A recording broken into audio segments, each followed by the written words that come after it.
जी हाँ, नमस्कार। आप सबका स्वागत है हमारे चैनल में। देख सकते हैं खेसारी लाल यादव के जो गाना आज रिलीज हुआ था, उस गाने को आप लोग बहुत प्यार दुलार आशीर्वाद दिए। उस गाने को तो सोशल मीडिया पे उसको नए चैनल से वो सॉन्ग आया था, जितना उसको इतना आप लोग प्यार कर दिए। 2 मिलियन पार हो गया गाना, 2 मिलियन पार हो गया गाना। भैया आप लोग के प्यार दुलार आशीर्वाद से आप लोग प्लीज़ ऐसे आप लोग भैया को प्यार दुलार आशीर्वाद अपना बनाए रखें।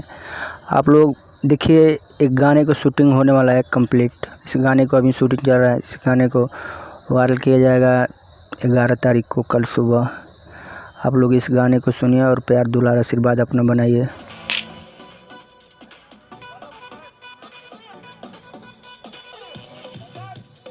और इधर रुक क्या राहुल और इधर रुक फायर फायर फायर चलेगा तो सुनो बोल दो मोहम्मद ज़्यादा पानी देना पड़ेगा, हर बार में पानी भरा जाएगा, ठीक है?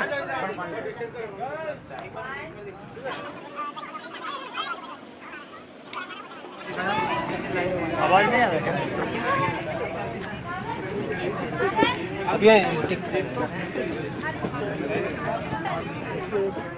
और इधर रुक क्या राहुल और इधर रुक फायर फायर फायर चलेगा तो सुनो बोल दो मोहम्मद ज़्यादा पानी देना पड़ेगा, हर बार में पानी भरा जाएगा, ठीक है?